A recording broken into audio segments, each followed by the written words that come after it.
Assalamualaikum warahmatullahi wabarakatuh. Kami dari kelompok 8 yang ingin mempresentasikan hasil kerja kami yang berjudul Strategi Manajemen. Dan beranggotakan saya sendiri, saya Febriska Sobari, dan rekan saya Nandia Putri Adisti, dan Pramudita Aditya. Pengertian manajemen strategi. Manajemen strategi adalah seni dan ilmu untuk merumuskan, mengimplementasikan, dan mengevaluasi lintas fungsi yang memungkinkan organisasi mencapai tujuannya. Tujuannya ada apa aja sih? Yaitu dibagi menjadi 4. Yang pertama, memberikan arahan dalam mencapai tujuan.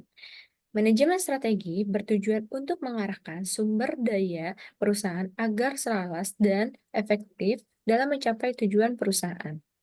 Yang kedua, menjaga kepentingan berbagai pihak.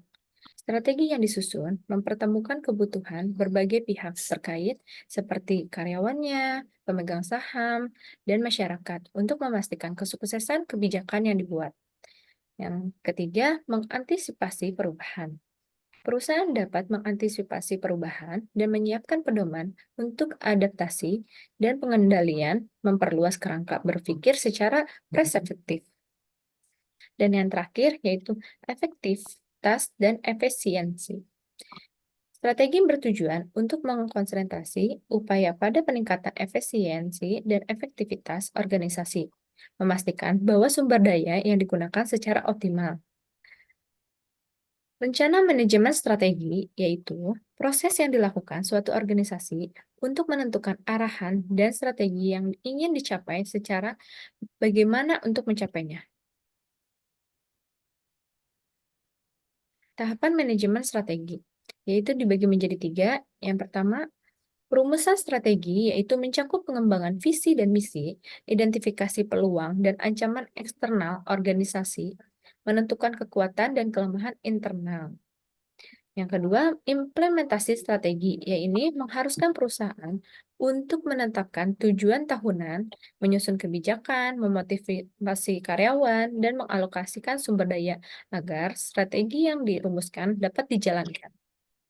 Yang terakhir yaitu fungsi strategi adalah tahapan akhir dalam manajemen strategi yang meninjau faktor eksternal dan internal, mengukur kinerja, dan pengambilan tindakan perbaikan.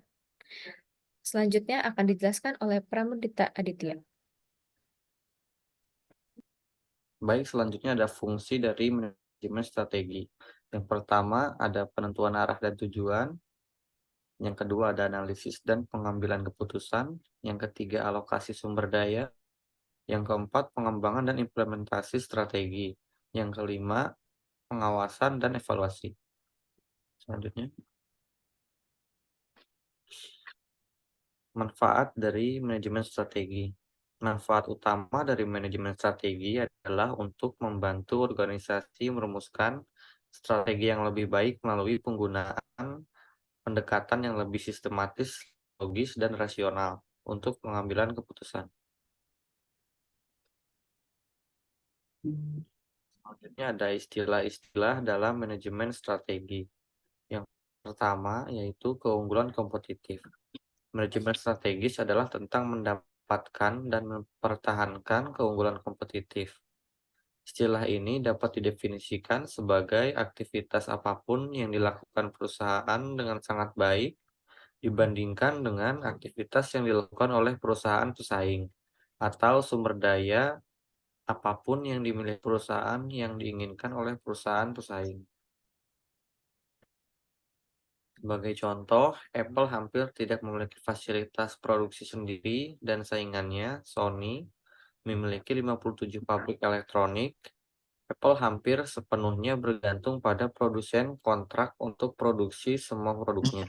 Sedangkan Sony memiliki pabrik sendiri, memiliki lebih sedikit aset tetap telah memungkinkan Apple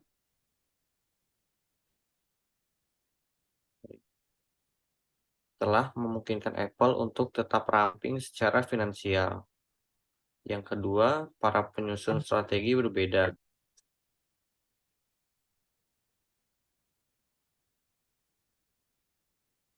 Para penyusun strategi berbeda seperti halnya organisasi, dan perbedaan-perbedaan ini harus dipertimbangkan dalam perumusan. implementasi, dan evaluasi strategi. Yang ketiga ada pernyataan misi. Pernyataan misi adalah pernyataan tujuan yang abadi yang membedakan satu bisnis dari perusahaan lain yang serupa. Pernyataan misi mengidentifikasi ruang lingkup operasi perusahaan dalam hal produk dan pasar. Yang keempat ada kekuatan dan kelemahan internal.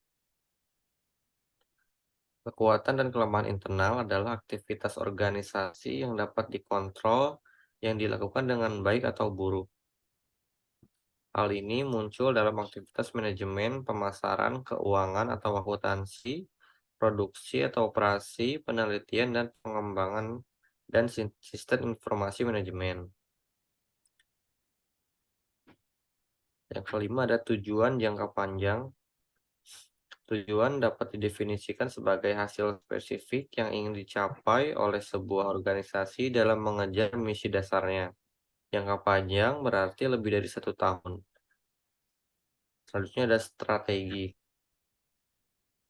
Strategi adalah cara yang digunakan untuk mencapai tujuan jangka panjang, sedangkan bisnis dapat mencakup ekspansi geografis, diversifikasi, akuisisi, pengembangan produk, penetrasi pasar, penghematan, divestasi, likuidasi, dan usaha patungan. Selanjutnya ada kebijakan.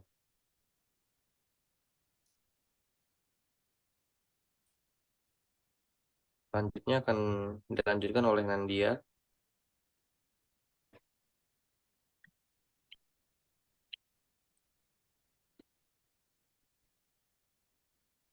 Baik, di sini ada cara membuat manajemen strategi dengan baik. Yang pertama yaitu pengembangan visi dan misi. Langkah awal adalah menetapkan visi dan misi yang jelas dan inspiratif yang menjadi acuan bagi arah strategi organisasi. Yang kedua, analisis situasi, yaitu melakukan analisis SWOT, strengths, weaknesses, opportunities, dan threats untuk memahami kekuatan, kelemahan, peluang, dan ancaman yang dihadapi organisasi. Yang ketiga, ada penetapan tujuan strategi, yaitu berdasarkan hasil analisis, temukan tujuan strategi yang sesuai dengan realistis, baik jangka pendek maupun jangka panjang. Lalu yang keempat itu formulasi strategi, yaitu kembangkan strategi yang sesuai untuk mencapai tujuan tersebut. Ini mencakup strategi pertumbuhan, strategi pengurangan biaya, dan diversifikasi yang lain dan lainnya. Lalu ada implementasikan strategi, yaitu terapkan strategi dengan komunikasi yang efektif dan koordinasi tim. Lalu yang terakhir, evaluasi dan pengendalian. Secara berkala, evaluasi efektivitas strategi yang telah diimplementasikan, lakukan penyesuaian jika diperlukan untuk memastikan strategi tetap relevan dan efektif. Baik, selanjutnya. Sikap yang harus ada dalam manajemen strategi. Pertama, kepemimpinan, yaitu kemampuan pemimpin dan mengarahkan tim merupakan aspek penting dalam manajemen strategi. Kepemimpinan efektif mencakup kemampuan komunikasi, motivasi, dan pengambilan keputusan. Yang kedua, pemikiran analitis, yaitu keterampilan analitis yang kuat diperlakukan untuk menginterpretasi data, menganalisis tren, dan membuat proyek yang akurat. Lalu ada kreativitas dan inovasi. Kemampuan berpikir kreatif dan inovatif membantu dalam mengembangkan strategi baru dan solusi untuk tantangan yang dihadapi. Lalu ada manajemen waktu dan organisasi, yaitu kemampuan mengorganisir tugas dan mengelola waktu secara efisien sangat penting untuk implementasi strategi yang sukses. Lalu yang kelima, negosiasi dan diplomasi, yaitu kemampuan bernegosiasi dan menjalin hubungan baik dengan sebuah pihak, termasuk stakeholder dan karyawan, penting dalam pelaksanaan strategi. Lalu yang terakhir, pemahaman bisnis. Memiliki pemahaman yang mendalam tentang bisnis dan industri adalah vital untuk merumuskan strategi yang efektif dan relevan. Baik, lalu ada kesimpulan. Manajemen strategi sebagai peta dan kompas bisnis di era modern terbukti menjadi faktor bukti dalam keberhasilan berbagai organisasi. Prosesnya yang meliputi perencanaan, implementasi, dan evaluasi strategi memastikan bahwa perusahaan tidak hanya menghadapi tantangan pasar dengan reaktif, tetapi juga proaktif dalam menciptakan peluang. Dari peningkatan efisiensi operasional hingga mendorong inovasi, manajemen strategi mengarahkan perusahaan menuju pertumbuhan jangka panjang dan berkelanjutan. Studi kasus seperti Appleline menunjukkan penerapan nyata dan prinsip-prinsip ini menggarisbawahi pentingnya kreativitas, analisis, dan kepemimpinan dalam proses manajemen strategi. Baik, sekian dari kelompok kami. Kurang lebihnya mohon dimaaf. Wabillahi taufiq wal hidayah. Wassalamualaikum warahmatullahi wabarakatuh.